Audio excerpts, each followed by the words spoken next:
გამარჯობოთ. რა არის სინქრონიზაცია? პატერიკებში ეს არის წმინდა მამათა შრომები, ცხოვრებები. აღწერილი არის ერთი ასეთი შემთხვევა.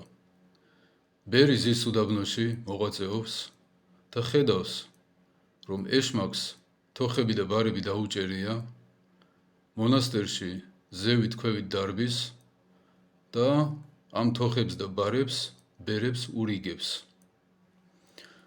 გარკვეული დროის შემდეგ ბერი ეკითხება ეშმაკს, რა საკეთებ? მადლით იძულებული, ეშმაკი იძულებული ხდება თქვას სიმართლე, ამას ურიგებო საშფოთველად და შესაქცეველად. ანუ, რომ შფოთში იყვნენ, გაერთონ და ლოცვისათვის უდებ იქმნენ. ლოცვისთვის ვეღარ მოიცალონ. მონასტრის ბერები ამ უხილავი პიროვნების მოქმედებას და არსებობას ვერ აფიქსირებენ, ვერ ხედავენ, მაგრამ მათში აღიძვრება რაღაც გადაულახავი მიზიდულობა, მოთხოვნილება, რომ აკეთონ ის, რაც არ ჭირდებათ. ეშმაკი უკუღმართია და რადგან თოხებს და ბარებს ურიგებდა, ესე იგი ნამდვილად არ ჭირდებოდათ გათოხნა და დაბარვა, უბრალოდ ლოცვა რომ ჩაეშალა მათთვის. უამრავი შემთხვევაა აღწერილი წმინდათა შრომებში, როდესაც უხილავი პიროვნება ან პიროვნებები მოქმედებენ და შემდეგ ადამიანები პირდაპირ იმეორებენ მათ მოქმედებას, როგორც ჩრდილი იმეორებს ამა თუ იმ სხეულის მოქმედებას. იყო ერთი დიდი მოღვაწე, სახელად გორდი. უდაბნოში მრავალწლიანი მოღვაწეობის შემდეგ, ღვთის დავალებით, ჩამოდის წარმართთა ქალაქში, რომ მოაქციოს ეს ადამიანები სპორტულ შეჯიბრზე, რომელიც იმართებოდაო ჩხუბის მოყვარე ეშმაკის პატივსაცემად. და ეს დიდი მოღვაწე ხედავდა, როგორ დარბოდაო ეშმაკი ადამიანთა ჯგუფში, ზოგს ატირებდა, ზოგს აცინებდა, ზოგს შეეხებოდა და იგინებოდა, ზოგს შეეხებოდა გარბოდა და ეს ადამიანებიო ამ უხილავის სულის სიტყვებს იმეორებდნენ. ეშმაკი რო იტყოდა, რომ შენი თავი შეიწყალე, არ გინდა მოღვაწეობა, ეს ადამიანები მერე ამ სიტყვებს ამბობდნენ, შენი თავი შეიწყალე, არ გინდა მოღვაწეობა.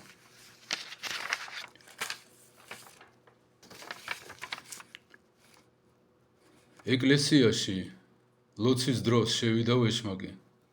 იქ მდგომებსო აყრიდა ყვავილებს. ვისაც ეს ყვავილი მიეკრობოდა, იწყებდა შფოთვას და გარბოდა ლოცვიდან. ვისაც არ მიეკრობოდა და ჩამოვარდებოდა, ისო ლოცვის ბოლომდე რჩებოდაო. ის სრული საგიჟეთი, რაც ჩვენ თვალწინ ხდება, გინდ პოლიტიკურ ასპარეზზე, გინდ ყოველდღიურ ცხოვრებაში, გინდ საქართველოში, გინდ ამერიკაში. როცა ადამიანები სულ სადღაც გარბიან, მოусვენრად, შფოთით, ოღონდ არასასუფევლისკენ. ეს არის ეშმაკებთან სინქრონიზაციის შედეგი.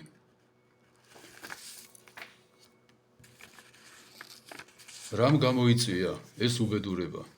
რატომ დაგვემართა ეს? წმინდათა სწავლებით, ცოდვა ეს არ იყო უბრალოდ აი შესწოდა ადამა და მორჩა.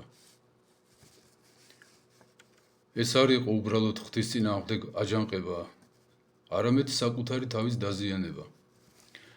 ადამიანის დაზიანებული ბუნებაო შეერწყა და შეუერთდა დაცემულ ანგელოზურ ბუნებას. მოხდა მათი დაკავშირება ამ ორი ბუნებისა, აღრევა. ადამიანის გონება, აზრები და სული ეშმაკის ტალღაზე მოიმართა და ადამიანის გონება, მთელი მისი არსება, მისაწვდომი გახდა ეშმაკისთვის. ადამიანი ჩხუბობს, ყვირის, სადღაც გარბის, სცოდავს და ვერ ჩერდება. შინაგანად ხვდება, რომ რაღაც არასწორი ხდება, მაგრამ რეალობას ვერ აღიქვავს, მიზეზს ვერ პოულობს. ვერ ხვდება, რომ მასში რაღაც სხვა ძალა მოქმედებს. რატომ ვერ გრძნობს ადამიანი აი პლანეტის მოძრაობას? ჩვენ ვიცით, რომ დედამიწა რაღაც არანორმალური სიჩქარით გადაადგილდება კოსმოსში. იმიტომ რომ ჩვენი სხეულის და დედამიწის სხეულის მოძრაობა ერთმანეთის მიმართ არის ნოლის ტოლი.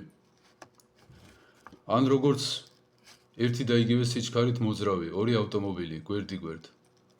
ისინი ერთმანეთის მიმართ თითქოს უძრავები არიან.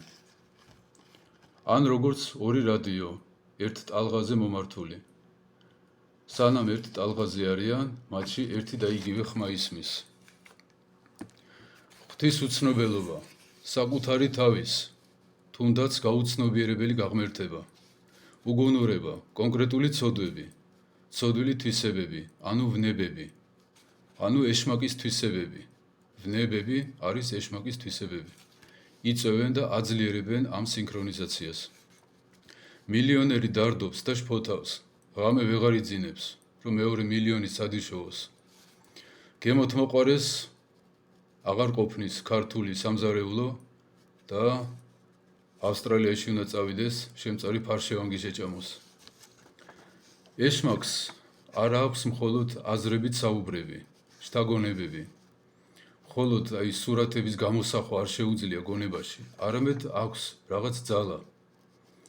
როგორც მაგნიტი მოქმედებს ხოლმე, აი რკინის ნაკლიბზე, ისე მოქმედებს ეშმაკი თავის მორჩილებზე. არანაირი ფსიქოლოგიით და ფსიქიატრიით, დიქტატურით და დემოკრატიით ამისი კურნება არ ხდება, მხოლოდ სახარებით ცხოვრებით. ცოდვა შეიძლება შეედაროს რკინას. აი ჯიბეებში რომ ბევრი რკინები ჩავიწყო და მერე დიდ მაგნიტთან გავიარო. ხო ვიგრძნობ რაღაც ძალას, რომელიც ჩემზე მოქმედებს. რაც უფრო მეტი იქნება რკინები და რაც უფრო ძლიერი იქნება მაგნიტი, უფრო მეტად ვიგრძნობ რაღაცა გარე ძალის მოქმედებას. ზუსტად იგივე შეიძლება ითქვას ცოდვილისა და ეშმაკის დამოკიდებულებაზე. რაც უფრო მეტად შესწოდავს ადამიანი, რაც უფრო გაუკუღმართდება მისი აზროვნება და ცხოვრება და რაც უფრო დიდი ეშმაკი მოაკითხავს, მით უფრო გადაულახავი და დაუძლეველი იქნება ეს მოქმედება. რაც უფრო განავითარებს ადამიანი ვნებებს, სიამაყეს, ვერცხლის მოყვარეობას, სიძვას, ნაყრვანებას, მით უფრო მალე დაემსგავსება ეშმაკს და მით უფრო ძლიერად იქნება მასთან დაკავშირებული. როგორც შვილი გავს ხოლმე მამას ან დედას, ასევე მსგავსება ხოლმე ადამიანი იმ სულს, რომლის მორჩილებაშიც გადავიდა. ქცევით, აზროვნების სტილით, მანერებით, ხმითაც და გარეგნობითაც კი. როგორ დავინახოთ, როგორ დავაფიქსიროთ ეს მოვლენა ჩვენს საკუთარ თავში. იქნებ არც ვართ ეშმაკთან დაკავშირებულები. მადლი დაგვანახებს გარე ზემოქმედებას. მაგალითად, მოილოცეთ ეკლესია მონასტრები, თქვით აღსარება, ეზიარეთ, გული დაგიმშვიდდათ, გონება გაჩუმდა. აი აქ, სადაც იყო მუდმივი ქარიშხალი, რაღაც გამოუთქმელმა მყუდროებამ დაისადგურა. ამოისუნთქეთ, თითქოს რაღაც ტვირთი მოგშორდათ ზურგიდან, ცხოვრების ხალისი დაგიბრუნდათ. და ამ დროს მოდის რაღაც აზრი, როგორ დრელე, ისე გიბურღავთ ტვინს და ცდილობს, რომ რაღაც თავის საქმეზე დაგიყოლიოთ. სადღაც გაიქცეთ, რაღაცა წაიღოთ, წამოიღოთ, ინახულოთ, გაშფოთებთ, ითხოვს მორჩილებას, არ გასვენებთ, აბაჩქარა, აბაჩქარა. ჯერ უნდა შეგაქმნევინოთ პრობლემა და მერე უნდა გაწვალოთ, რომ ეს პრობლემა მოაგვაროთ. რომც მიხვდეს ადამიანი, რომ რაღაც არასწორი ხდება, ახსნა არა აქვს ხოლმე. ამიტომ შინაგანი სისუსტის გამო ემორჩილება ხოლმე ამას. უაზრო საქმეები.